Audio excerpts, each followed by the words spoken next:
Hello and welcome to episode 6 of my Kerbal Career. As you can see, we are back on the launch pad for starting these episodes, rather than last time where we had those weird things that looked like Kerbals but didn't need to breathe. Anyhow, we have a vessel designed to complete 2 contracts, both testing nuclear engines, one in orbit around Kerbin and one in orbit around the moon. So we'll turn SAS on, throttle up, and fire. Now, a couple of things to note. This looks a bit different, and that's because I updated it, as well as I updated many other mods, including Kerbal Construction Time, TAC Life Support, TAC Fuel Balancer. I added a couple of mods, which we'll be looking into later, one of them being Asteroid Resource something. It's an asteroid expansion. You can basically mine the asteroids and then use the space inside of them for your own needs. It is it's just a very neat mod. Now, some of the other mods I've gone and updated are Enhanced Nav Ball, Ferrum Aerospace, Hooligan Labs. I added Kerbal Joint Reinforcement. I also updated Magic Smoke Industries, or Inferno Robotics, and I plan to do a little bit more with that later. I updated Modular Fuel Tanks, as well as a near-future construction piece that I had from a while ago. I also got a new Open Resources system, which came in a pack from the Carbonite update. And aside from that, I believe that's everything I've updated.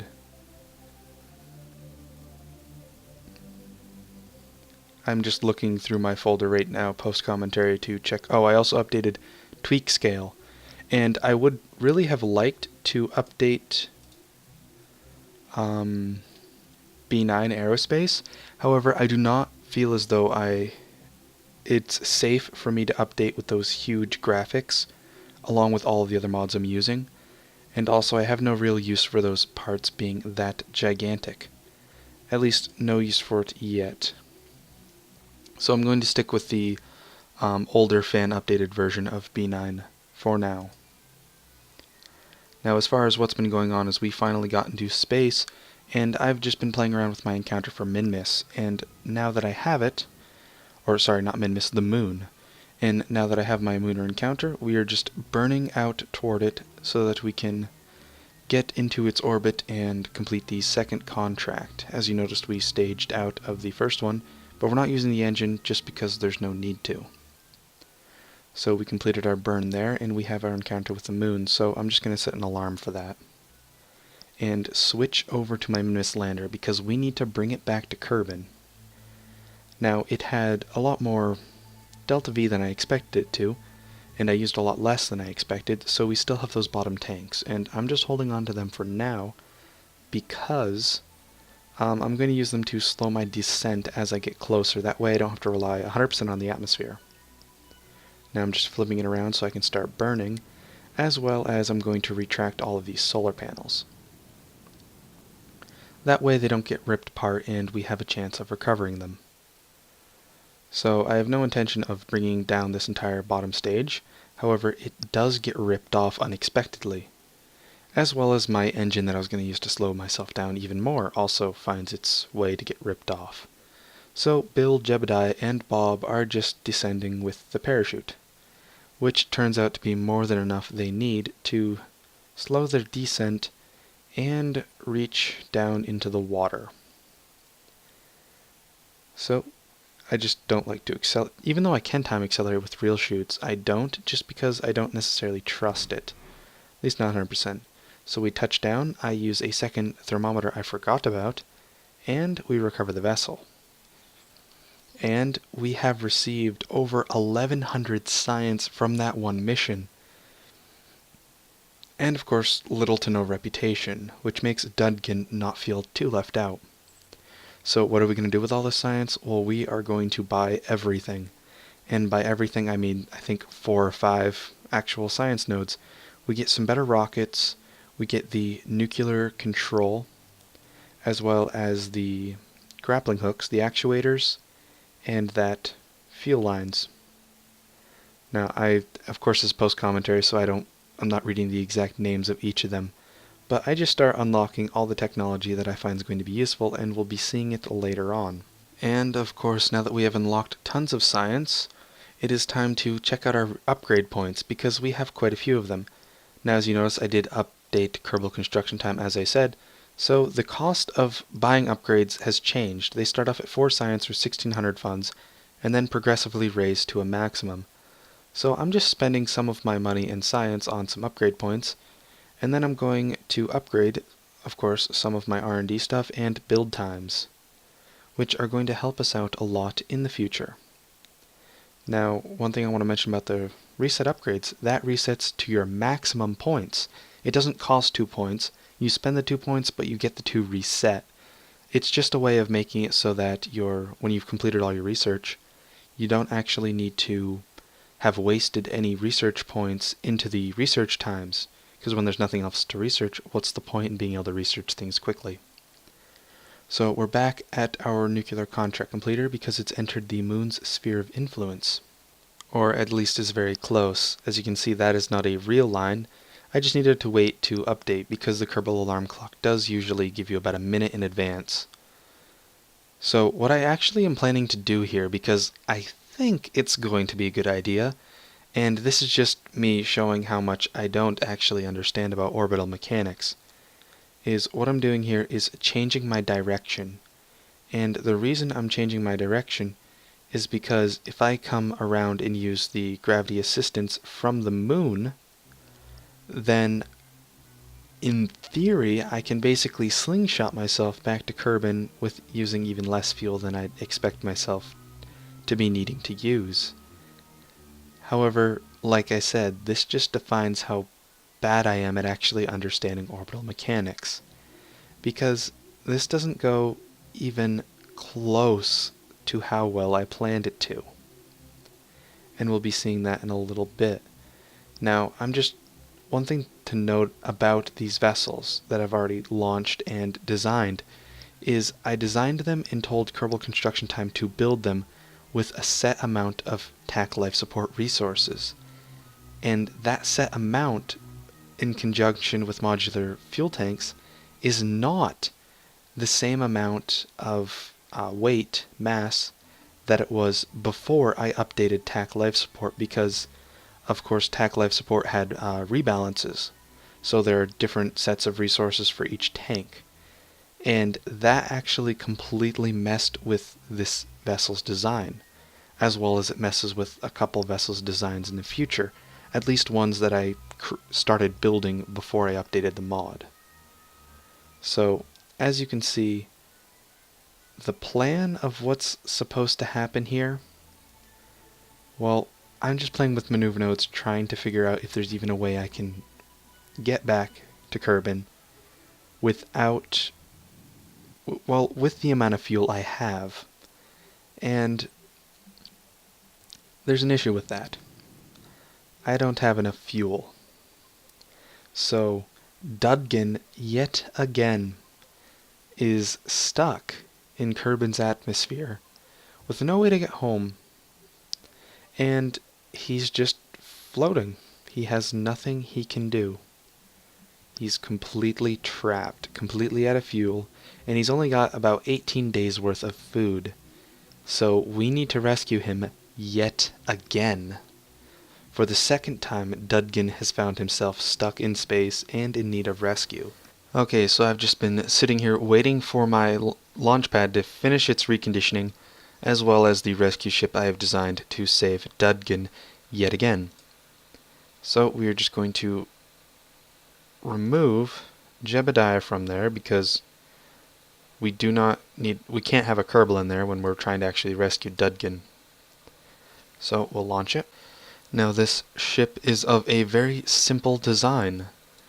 We have launch, intermediate stage, and then maneuvering stage to actually get the encounter with Dudgan's ship. So, as well as a couple of solar panels to keep the thing powered once we're out of the atmosphere. So let's turn SAS on, make sure our staging is correct, and fire. Now, of course, this is a procedural SRB, which is what allows me to make the bottom 2.5 meters and the top 1.5 meters, and it just kind of be a giant cone. Now, what I really like about the shape of this is the fact it's extremely bottom heavy, meaning, yes, the first time I've made a bottom heavy craft in this save. But basically this means that I can start my gravity turn and do it very efficiently and very easily, whereas normally the top would try to point toward Kerbal, which isn't a good thing when you're trying to get away from the surface. So we have Ferrum Aerospace doing its little aerodynamics and the effects that we can see from them. Now, one thing that I really am impressed by with the procedural tanks, such as the procedural SRB, is how well they work with Ferrum Aerospace, and how well parts connect to them, such as these vertical stabilizers. Normally you might expect them to be very bad about their static mesh, but it's actually really, really good about it, meaning it very rarely will cause problems or mess up the aerodynamics, or not allow parts to attach to it the way you want them to. So it's very smart, and that's what's most impressive about it. So we're starting to fall into our gravity turn, and with only the probe body and no extra control, it was a bit difficult to actually start going horizontally. But I'm just going to wait until I'm close to my apoapsis, and of course start burning and deploy the solar panels. This way I don't run out of fuel, even though with the engine firing it shouldn't have been a problem, but I'd probably forget otherwise. Now we're going to set our target to the vessel we want to reach. That way we start having an idea on where we need to go.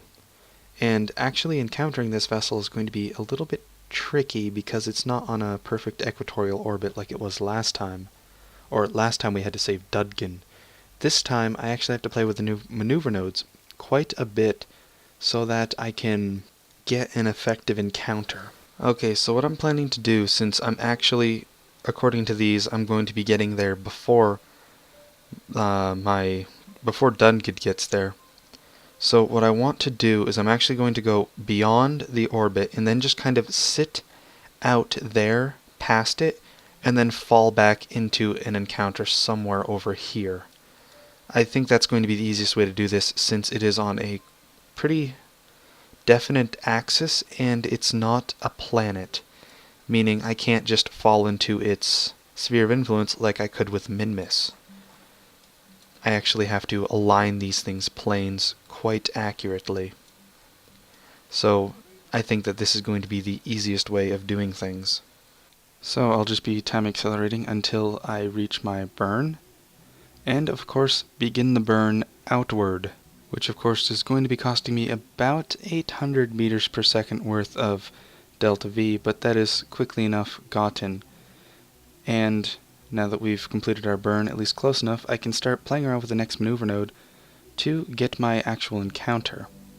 And I do manage to get a really nice encounter actually, as I bring them down toward this bottom, the lowest point on its orbit compared to Kerbal's equator. Then I get about 10 kilometers of separation between my intersection. Of course, right now it's sitting at 20 kilometers, but once I do get to my apoapsis and complete the burn that I have set on the maneuver node, then I'm able to refine it a little bit. Now, what I'm doing is I just checked to make sure nothing was happening beforehand, and what actually is happening is that my Minmus lander, my Minmus contract completer is going to be ready for launch right after I finish this burn. So what we're going to do is we're going to complete the maneuver node burn as accurately as we can, and then you can see that I'm going to play with the maneuver nodes a little bit more to try and get closer. And after a good bit of playing with them, I realize I just need to quickly hit Shift and tap X at my apoapsis to slow myself down just a tiny bit, and I can reduce the distance by almost 10 kilometers. Now what I'm doing here is getting a maneuver node that will closely, kind of semi-closely match my orbit with the target. And then of course I open up Flight Engineer to give myself some additional data, even though at this point I didn't know kind of all the tricks in doing encounters more easily. But basically, you can just see me struggle with the fact that I have not done enough encounters in this game, or at least not any recently. I used to do quite a few of them when I was building space stations, but I haven't actually built one in quite a long time.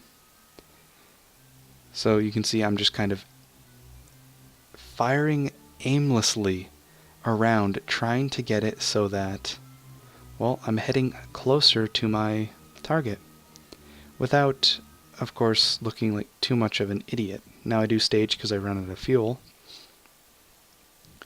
and I continue to just burn in all random directions in attempts to cancel out all my relative velocity.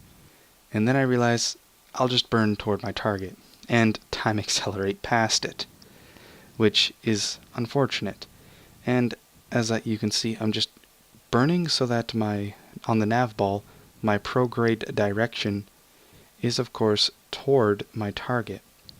And then that's when I realize I could have just been burning retrograde to cancel out all of my relative velocity while the nav ball is in target mode. Of course, I didn't realize this at the time. And there we have it. We are encountered with Dudgan, which means I can swap to, not that, I can swap to Dudgan's vessel, and he should still have plenty of food. We got here quite early. Yep, he's still got over 9 days worth of food.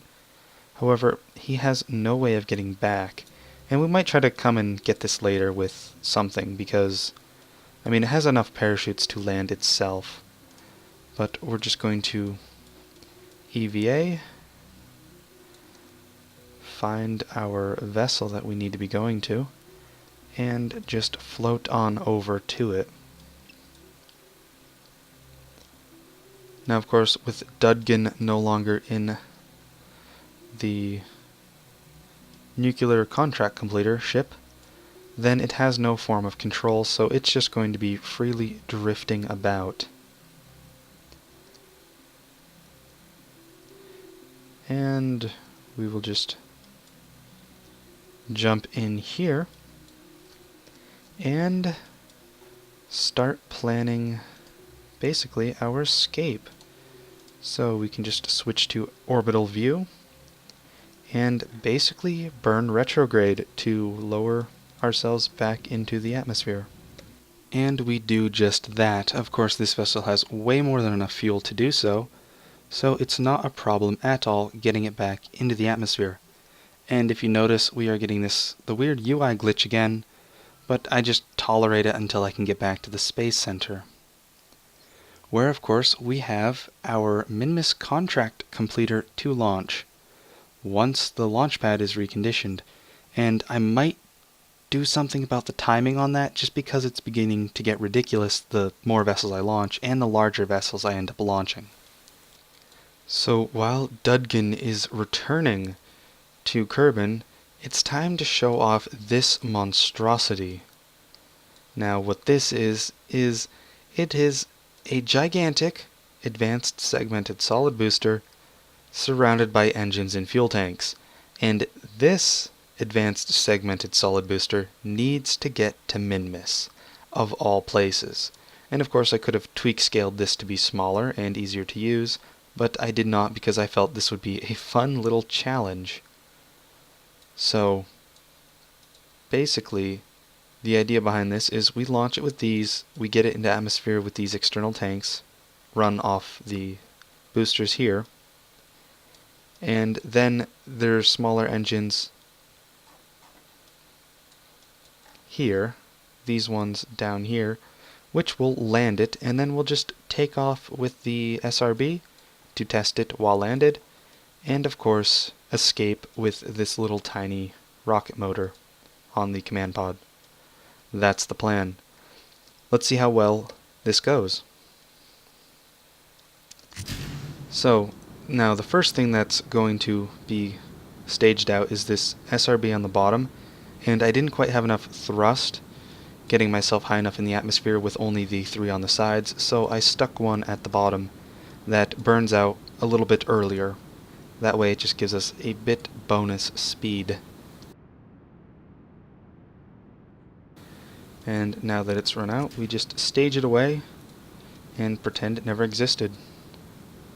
Now these 3 SRBs will also be staged away and pretty much destroyed in the making as well.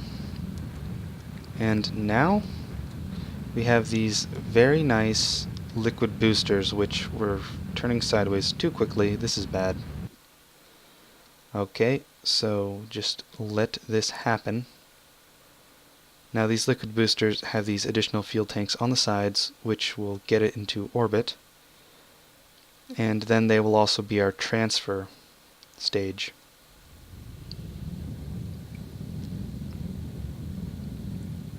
Okay, so we're able to regain control of this vessel, and I've noticed we do a lot of spinning out. Whenever I do launches, I seem to do pretty much every other launch. One vessel just spins a couple times, and then I regain control of it and eventually make it to space.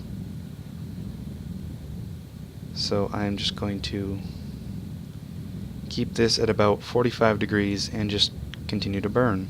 Now, of course, this is going to be one of the few vessels that I actually get to do a real gravity turn with, rather than shooting up to 150 kilometers above the surface and then just kind of pushing myself into an orbit. This time I actually get to crawl out of the atmosphere at an angle and truly utilize what a gravity turn is, versus what I've been calling it. Now, of course, I turned up the light so it's a bit easier to see, and I am almost out of fuel, which means I will not be able to get into my full orbit with these boosters alone. So we'll stage those out and start using the next stage to finish our orbit off, leaving us with about 2,200 units of delta V to get to Minmus and land. Skipping ahead slightly to where I'm starting my burn toward Minmus, because there was a good 15 minutes of tedious maneuver node workings, which of course is always the horror of playing this game, is when you want to try to make an efficient maneuver node, but you just can't seem to get it.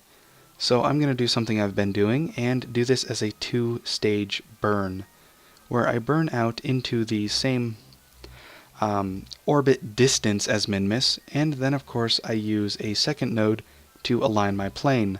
Now this isn't by any means as efficient, but it's a lot easier to do on the maneuver nodes than doing it all at once, because when you're pointed toward Minmus and you burn up, it's just easier to get yourself aligned in the plane than when you're pointed perpendicular to Minmus, still orbiting Kerbal, and you're trying to make your node go up, because then it just puts you at an angle. So switching to Dudgan's rescue ship vessel, which is the next one to be doing anything at this time, we are going to start approaching Kerbal, and of course land.